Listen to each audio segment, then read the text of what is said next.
Hello friends, welcome to my channel Odia G K. भारतर केतेक प्रसिद्ध घटनावली इतिहास केतेक मोमेंट स्पेशल मोमेंट प्रसिद्ध घटनावली विषय आम ए वीडियो जानिबा। फास्ट बुद्धदेव मृत्यु केबे होइतिला? बुद्धदेव मृत्यु ख्रीष्टपूर्व 504 रे मृत्यु होइतिला। नेक्स्ट, आलेक्जेंडर भारत केबे आक्रमण करथिले? ख्रीष्टपूर्व 326 रे आलेक्जेंडर भारत आक्रमण करथिले। नेक्स्ट, मौर्य वंशर प्रतिष्ठा केबे होइतिला? ख्रीष्टपूर्व 324 रे मौर्य वंशर प्रतिष्ठा होइतिला।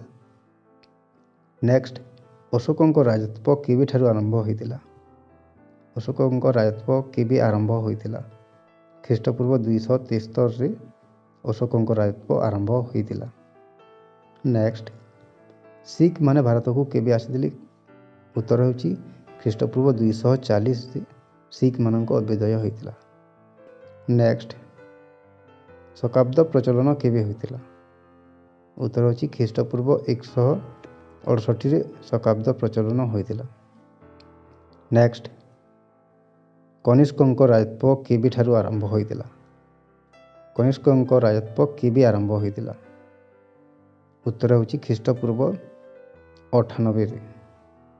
नेक्स्ट, चंद्रवंशर शासन केबे आरंभ होइतिला? चंद्रवंशर शासन केबे आरंभ होइतिला? उत्तर होची 320 ख्रीष्टाब्द रे। नेक्स्ट, समुद्रगुप्तଙ୍କ उत्तर भारत एवं दक्षिण भारत विजय केबे करथिले? समुद्रगुप्त दक्षिण भारत एवं उत्तर भारत केबे विजय करथिले? उत्तर होची 360 ख्रीष्टाब्द रे। नेक्स्ट, गुप्त वंशर सुवर्ण युग केबे आरंभ होइतिला? गुप्त वंशर सुवर्ण युग केबे आरंभ होइतिला? उत्तर होची 380 ख्रीष्टाब्द रे। हर्षवर्धन सिंहासन आरोहण केबे करथिले? हर्षवर्धन सिंहासन आरोहण केबे करथिले? उत्तर होची 606 ख्रीष्टाब्द रे। नेक्स्ट, चालुक्य वंशर अभ्युदय केबे होइतिला?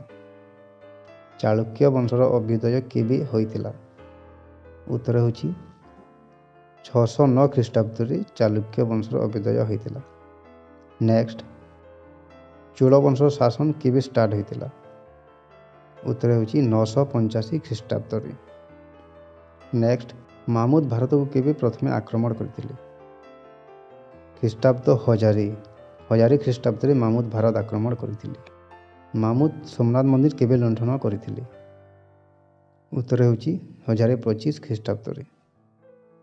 नेक्स्ट, प्रथम तिरोरी युद्ध केबे होइतिला? उत्तर होची 1191 ख्रीष्टाब्द रे। तो फ्रेंड्स, यह थिला भारतर केतेक प्रसिद्ध घटनावली।